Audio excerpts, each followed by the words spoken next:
Welcome to Bite at a Time Books, where we read you your favorite classics one bite at a time. My name is Bree Carlile, and I love to read, and wanted to share my passion with listeners like you. Be sure to follow the show on your favorite podcast platforms so you get all the new episodes. Or you can follow the show on YouTube, where we have playlists for all the stories. You can find us on all the social medias at Bite at a Time Books, or on our website, biteatatimebooks.com, where you can also sign up for our newsletter for more information on what we're reading and what's coming next for the podcasts. We're part of the Bite at a Time Books Productions Network. If you'd also like to hear what inspired your favorite classic author to write their novels, and what was going on in the world at the time, check out the Bite at a Time Books Behind the Story podcast, Tuesdays, wherever you listen to podcasts. Today we'll be continuing The Return of Sherlock Holmes by Arthur Conan Doyle. The Adventure of the Second Stain. Bite 2. I believe you're right, Mr. Holmes. He would take so valuable a prize to headquarters with his own hands. I think that your course of action is an excellent one. Meanwhile, Hope, we cannot neglect all our other duties on account of this one misfortune. Should there be any fresh developments during the day, we shall communicate with you, and you will no doubt let us know the results of your own inquiries. The two statesmen bowed and walked gravely from the room. When our illustrious visitors had departed, Holmes lit his pipe in silence and sat for some time lost in the deepest thought.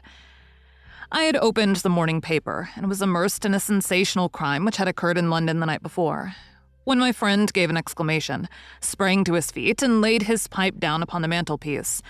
Yes, said he, there is no better way of approaching it. The situation is desperate, but not hopeless. Even now, if we could be sure which of them has taken it, it is just possible that it has not yet passed out of his hands. After all, it is a question of money with these fellows, and I have the British Treasury behind me. If it's on the market, I'll buy it, if it means another penny on the income tax. It is conceivable that the fellow might hold it back to see what bids come from this side before he tries his luck on the other. There are only those three capable of playing so bold a game. There are Oberstein, La Rothier, and Eduardo Lucas. I will see each of them. I glanced at my morning paper. Is that Eduardo Lucas of Godolphin Street? Yes. You will not see him. Why not? He was murdered in his house last night. My friend has so often astonished me in the course of our adventures that it was with a sense of exultation that I realized how completely I had astonished him. He stared in amazement, and then snatched the paper from my hands. This was the paragraph which I had been engaged in reading when he rose from his chair. Murder in Westminster. A crime of mysterious character was committed last night at 16 Godolphin Street, one of the old-fashioned and secluded rows of 18th century houses which lie between the river and the Abbey, almost in the shadow of the great tower of the Houses of Parliament. This small but select mansion has been inhabited for some years by Mr. Eduardo Lucas, well known in society circles both on account of his charming personality and because he has the well-deserved reputation of being one of the best amateur tenors in the country. Mr. Lucas is an unmarried man, 34 years of age, and his establishment consists of Mrs. Pringle, an elderly housekeeper, and of Mitten, his valet. The former retires early and sleeps at the top of the house. The valet was out for the evening, visiting a friend at Hammersmith. From 10 o'clock onward, Mr. Lucas had the house to himself. What occurred during that time has not yet transpired.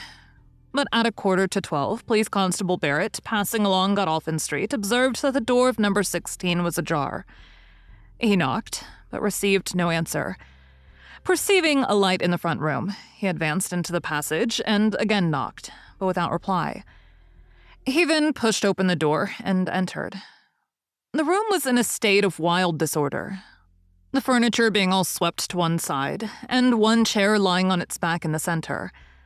Beside this chair, and still grasping one of its legs, lay the unfortunate tenant of the house. He had been stabbed to the heart and must have died instantly. The knife with which the crime had been committed was a curved Indian dagger plucked down from a trophy of Oriental arms which adorned one of the walls.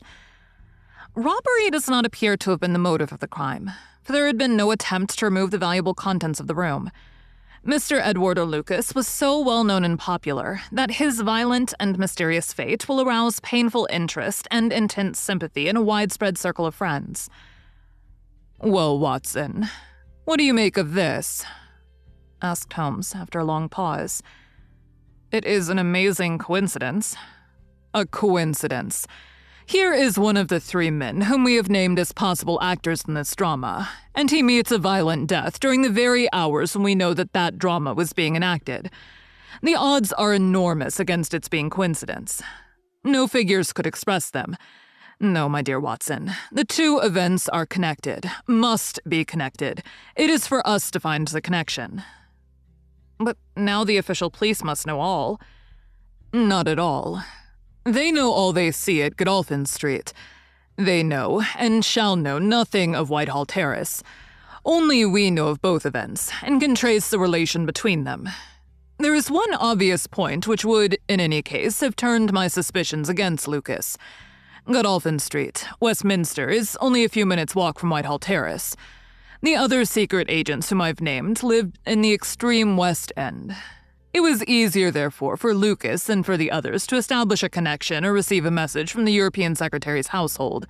A small thing, and yet where events are compressed into a few hours, it may prove essential. Hello, what have we here?" Mrs. Hudson had appeared with the lady's card upon her salver. Holmes glanced at it, raised his eyebrows, and handed it over to me. "Ask Lady Hilda Trelawney Hope if she'll be kind enough to step up," said he. A moment later, our modest apartment, already so distinguished that morning, was further honored by the entrance of the most lovely woman in London. I had often heard of the beauty of the youngest daughter of the Duke of Belminster, with no description of it, and no contemplation of colorless photographs had prepared me for the subtle, delicate charm and the beautiful coloring of that exquisite head. And yet, as we saw it that autumn morning, it was not its beauty which would be the first thing to impress the observer. The cheek was lovely, but it was paled with emotion. The eyes were bright, but it was the brightness of fever. The sensitive mouth was tight and drawn in an effort after self-command. Terror, not beauty, was what sprang first to the eye as our fair visitor stood framed for an instant in the open door. "Has my husband been here, Mr. Holmes?" "Yes, madam, he has been here." "Mr. Holmes, I implore you not to tell him that I came here." Holmes bowed coldly and motioned the lady to a chair. "Your ladyship places me in a very delicate position. I beg that you will sit down and tell me what you desire, but I fear that I cannot make any unconditional promise." She swept across the room and seated herself with her back to the window. It was a queenly presence, tall, graceful, and intensely womanly. "Mr. Holmes," she said, and her white-gloved hands clasped and unclasped as she spoke. "I will speak frankly to you, in the hopes that it may induce you to speak frankly in return.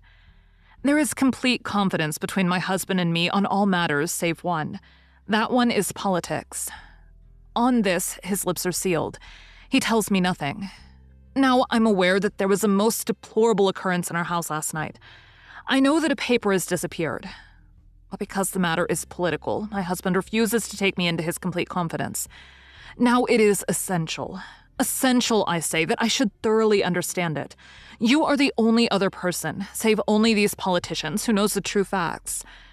I beg you then, Mr. Holmes, to tell me exactly what has happened and what it will lead to. Tell me all, Mr. Holmes. Let no regard for your client's interests keep you silent, for I assure you that his interests, if he would only see it, would be best served by taking me into his complete confidence. What was this paper which was stolen?" "Madam, what you ask me is really impossible."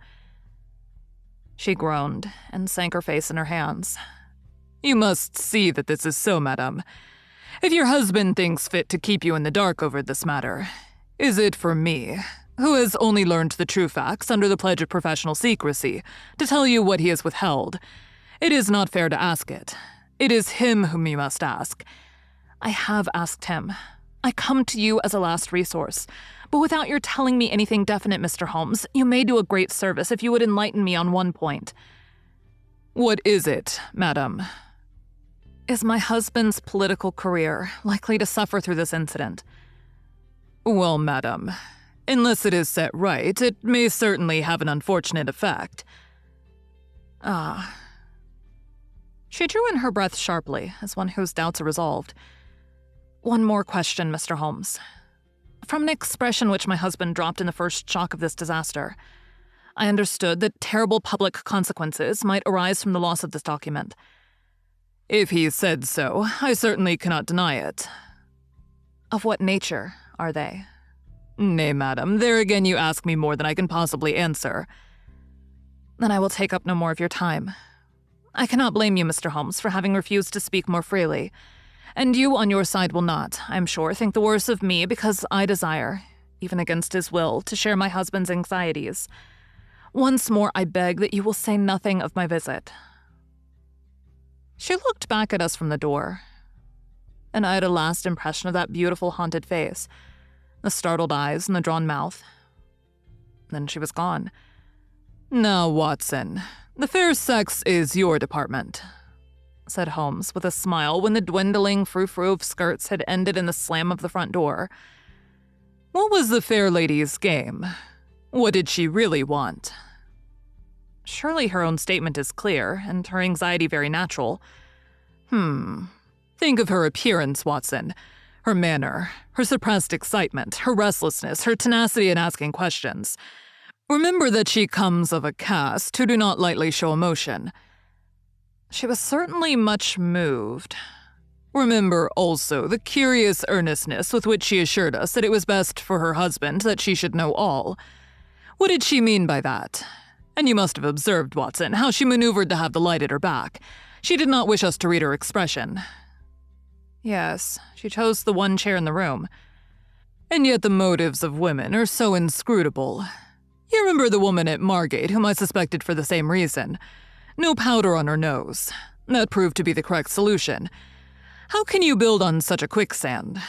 Their most trivial action may mean volumes, or their most extraordinary conduct may depend upon a hairpin or curling tongs. Good morning, Watson. You're off? Yes, I will while away the morning at Godolphin Street with our friends of the regular establishment. With Eduardo Lucas lies the solution of our problem, though I must admit that I have not an inkling as to what form it may take. It is a capital mistake to theorize in advance of the facts. Do you stay on guard, my good Watson, and receive any fresh visitors. I'll join you at lunch if I'm able. Thank you for joining Bite at a Time Books today, while we read a bite of one of your favorite classics. Again, my name is Bree Carlile, and I hope you join us tomorrow for the next bite of The Return of Sherlock Holmes. If you enjoyed our show, be sure to follow us so you get all the new episodes. We would also love for you to drop us a rating on your favorite podcast platform. You can catch us on all the social medias at Bite at a Time Books, or check out our website, biteatatimebooks.com, where you can sign up for our newsletter. Our show is part of the Bite at a Time Books Productions Network. If you would also like to hear about the authors who write the books we read on the show, check out the Bite at a Time Books Behind the Story podcast, wherever you listen to podcasts, or on biteatatimebooksbehindthestory.com.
time.